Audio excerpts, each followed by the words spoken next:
네, 채권보이 시작하겠습니다. 저는 진행자 이지혜 기자입니다. 오늘 3월 4일 월요일이고요. 3월의 첫 월요일입니다. 3월은 뭐니 해도 시작의 달이죠. 제가 사실 사는데 영감을 얻는 걸 매우 중요하게 생각하는데, 그래서 저명한 분들, 인터뷰 등등을 통해서 그 말씀을 많이 듣곤 합니다. 그런데 그분들이 공통적으로 하는 말씀이 있습니다. 뭐냐면 마음은 한 끗 차이다. 가끔 그런 생각 듭니다. 정말 마음 하나 고쳐 먹으면 세상에 못할 일도 없구나라는 생각을 하게 되는데요. 그런 부분을 좀 느끼는 3월 시작이 됐으면 좋겠고, 그런 여러분을 응원하겠습니다. 자, 앞으로 FOMC 전까지 미국의 주요 지표들 확인할 게 좀 있습니다. 사실 경제 전략을 세우거나 공부하는 데 있어서 금리를 아는 거는, 그리고 금리의 방향성을 진단하는 거는 핵심이자 기초라고 할 수 있는데요. 채권부의 오늘 콘텐츠, 시황 콘텐츠도 끝까지 챙겨가시길 바랄게요. 자, 오늘 KB증권 박준우 연구원 연결합니다. 연구원님. 네, 안녕하세요. KB증권 박진우입니다. 네, 연구원님, 미국의 성장률이 하향 조정됐는데 강한 줄 알았는데 약간 삐끗하는 모습입니다. 왜 그렇다고 보세요? 미국 성장률 데이터도 그렇고 향후 성장률 전망치도 소폭 하향 조정되는 움직임들이 나타나고 있습니다. 먼저 작년 4분기 성장률에 대한 수정치가 지난주에 발표가 됐는데요. 기존의 속보치는 3.3% 성장률을 기록을 했었는데, 이번에 새로 발표된 수치에서는 0.1%포인트 낮은 3.2%로 발표가 됐습니다. 작년 4분기 성장률이 저희가 알고 있던 것보다는 더 안 좋은 상황인데, 미국 경제는 생각보다 더 양호한 상태라고 보여집니다. 저희가 GDP를 구성하는 요인을 소비, 투자, 정부 지출, 순수출 이렇게 크게 4가지 분류로 구분을 하고요. 특히 투자는 일반적인 고정 투자, 건물이라든지 공장이라든지 이런 고정 투자와 재고 자산 투자를 좀 두 개를 나눠서 이제 보게 됩니다. 우선 개인 소비의 성장률 기여도는 1.9%포인트에서 2.0%포인트로 오히려 상향 조정됐고요. 대부분의 고정 투자들도 상향 조정됐습니다. 그러면 작년 4분기 성장률이 속보치보다 수정치에서 하향 조정된 가장 큰 이유를 꼽자라고 하면 민간 투자 중에서 재고 부분이 큰 부분을 작용을 했습니다.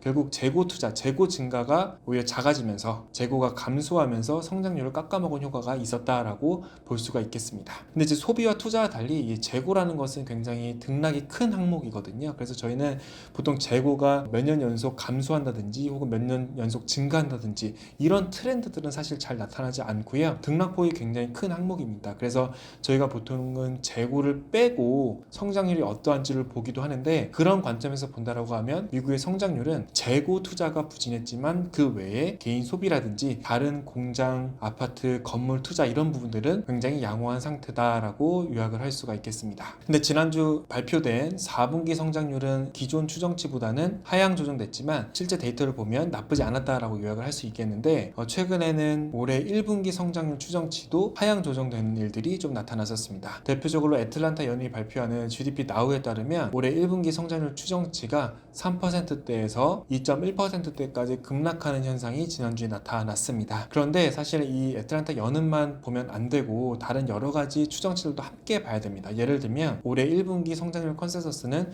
꾸준히 상향 조정되면서 1.9%에서 2% 정도에 머물러 있는 상태고요. 또한 컨센서스가 아니라 일간이나 주간 데이터들을 수집을 해서 분기의 성장률 추정하는 모델들에 따르면 또 1분기 성장률도 2% 정도로 추정이 되는 상황입니다. 결국 다양한 성장률 데이터들이 올해 1분기 성장률을 2% 정도로 추정을 하고 있는 상황인데요. 이 2%라고 하는 수치는 작년 3분기나 작년 4분기보다 낮은 수치이긴 하지만 여전히 잠재 성장률 수준을 달성하고 있다라고 해석을 해볼 수가 있습니다.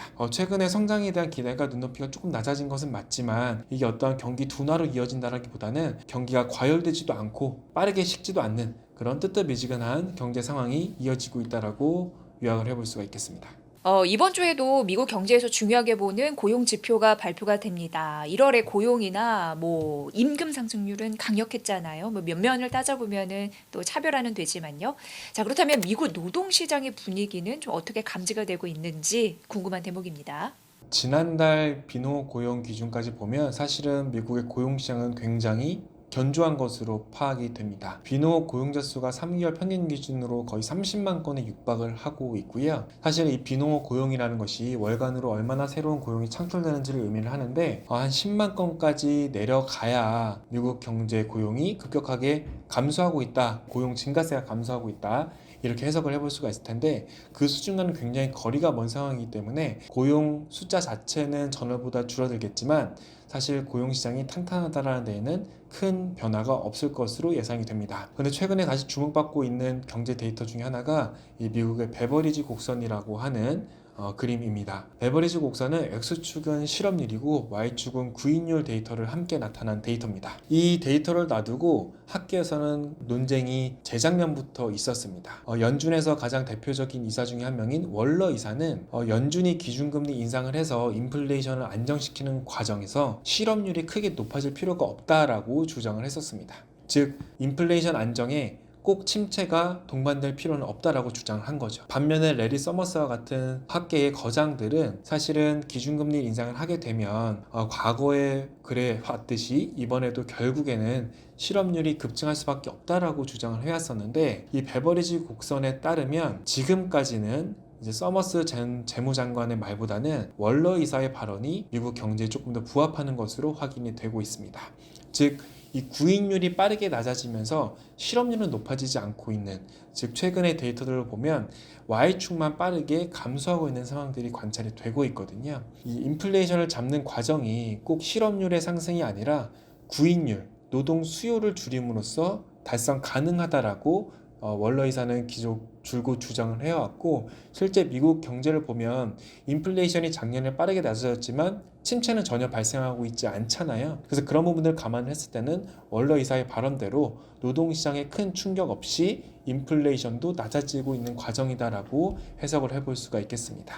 그래서 이번 주에 고용 데이터들이 발표가 될 텐데 아마 이번 고용 데이터들에서도 침체를 발견하기는 굉장히 어려울 거고 아마 양호한 경제 상황이 지속된다라는 부분을 한 번 더 확인시켜 줄 것 같습니다. 많은 분들이 1월 인플레이션은 높았는데 그러면 인플레이션 좀 재가속되는 거 아니야? 라고 의문을 가지신 분들도 계시거든요. 어떤 방향성으로 진단해 보면 좋을까요? 최근에 말씀 주신 것처럼 CPI와 PPI 모두 다 예상치를 상회를 하면서 인플레이션 우려가 커진 것은 사실입니다. 근데 저희는 인플레이션 방향성 자체는 여전히 하락이라고 보고 있는데요. 큰 실업률 상승이 없다고 하더라도 노동시장의 과열이 진정된다라고 하면 인플레이션이 빠르게 안정될 수 있는 환경이기 때문에 그렇습니다. 이 노동시장 데이터 VU 비율이라고 하는 것은 구인율을 실업률로 나눈 것을 의미를 하거든요. 파란색 점들이 놓여 있는 곳들은 실업률이 증가하거나 구인율이 감소하면, 즉 S축이 감소하게 되면 빠르게 Y축의 코어 인플레이션이 낮아질 수 있는 환경으로 해석이 됩니다. 저희가 이러한 관계를 비선형적인 필립스 곡선이라고도 얘기를 합니다. 결국 인플레이션을 낮추기 위해서는 어떠한 고용 둔화가 나타나야 되는데 실업률이 크게 상승하지 않더라도 노동시장에 약간의 둔화만 있더라도 인플레이션은 빠르게 낮아질 수 있는 것이 미국뿐만이 아니라 여러 선진국에서 확인이 되고 있고, 그러한 실증 사례들을 근거해서 본다라고 하면 지금 미국 경제 상황도 사실은 경제가 또 재가속화되는 것은 아니고 실업률이 낮게 유지되는 상황에서 조금씩 노동시장의 과열이 싣고 있는 과정으로 해석을 해볼 수가 있거든요. 그런 과정이 지속된다라고 하면 인플레이션도 충분히 낮아질 수 있다라고 생각을 하고 있습니다. 특히 최근에 서비스 인플레이션의 상승이 인플레이션의 재가속화 우려를 부추기고 있는 상황인데, 이 서비스 인플레이션이라고 하는 것은 헤어샵이라든지 레스토랑이라든지 어떤 노동 집약적인 산업들이 대부분을 차지합니다. 결국 노동 집약적이라는 것은 노동시장 상황에 따라서 굉장히 크게 민감하게 변한다는 것을 의미를 하거든요. 그렇기 때문에 노동시장의 초과 수요가 쉽게 되면 노동 집약적인 서비스 부분의 인플레이션도 저희는 안정될 수 있다라고 전망을 하고 있습니다. 파월 연준 의장이요, 이번 주에 그 미 의회 정례보고에서 강하게 반등한 미국 고용과 물가에 대해서 입장을 이야기할 예정인데 이것도 좀 주목해 보시면 좋을 것 같고요. 자, 미국 기준금리 전망은 어떻게 변하고 있다고 보십니까? 연초까지만 하더라도 단순히 성장률은 양호한 상황에서 인플레이션이 잘 낮아지고 있다라는, 즉 소프트랜딩 기대가 굉장히 컸었습니다. 인플레이션이 잘 낮아지니까 기준금리 인하도 상반기 중에 가능할 거야 라는 기대가 커졌었는데, 최근에는 인플레이션 우려가 조금 높아진 것이 사실입니다. 그러다 보니 기준금리 전망 자체도 조금 상향 조정되는 흐름들이 나타나고 있습니다. 인플레이션 하락 속도가 더딘 만큼 연준 위원들도 기준금리 인하를 서두를 필요가 없다라고 입을 모아서 지금 주장을 하고 있거든요. 월러 이사뿐만이 아니라 다수의 연준 위원들도 빠르게 인하하는 것보다는 조금 시간을 갖고 인하하는 것이 적절하다라는 전망을 하고 있습니다. 구체적인 수치로 좀 살펴보자면, 사실은 올해 기준금리 인하를 몇 번 하는지도 중요하지만 향후 2년, 향후 3년 기준금리 인하가 얼마나 진행될 수 있을지가 시장금리에 결정적인 역할을 합니다. 저는 대표적으로 향후 2년 후에 기준금리 전망치가 어떻게 변하는지를 좀 관심 있게 살펴보는데, 지금 현재 시장은 약 3.75% 정도까지 기준금리가 낮아질 것으로 반영을 하고 있습니다. 그 전 연초에 대비해서는 한 50에서 75bp 정도 상향 조정된 수치이고요. 그러다 보니 기준금리 기대가 높아지다 보니 시장금리도 최근에 상승했다라고 좀 해석해 볼 수가 있고요. 다만 이 부분이 더 높아지기에는 당분간 어렵다라고 생각을 하고 있습니다.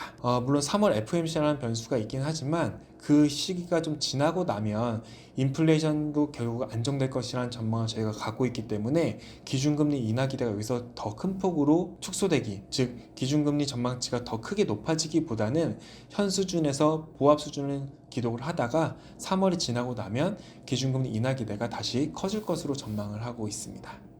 네, 연준은 이런 것 같습니다. 인플레이션 재가속에 대한 리스크와 그리고 과잉 긴축으로 경기 침체가 급격하게 나타나지 않을까라는 리스크 안에서 줄타기를 하는 것 같은데요. 채권 부위가 알려드린 그런 시선, 관점 잘 추적 관찰해 보시면 도움이 되실 것 같습니다. 자, 박준우 KB증권 연구원 연결해서 자세하게 들어봤습니다. 고맙습니다. 네, 감사합니다. 확실히 봄은 오는 듯합니다. 때로는 춥지만요. 이 3월은 새로운 시작의 달이라고 말씀을 드렸는데 다시 한번 마음을 잘 다지는 3월의 출발을 응원합니다. 자, 채권으로 경제적 자유를 이루는 그날까지 채권부의 이번 주도 열심히 뛰어볼게요. 여러분들 힘내세요.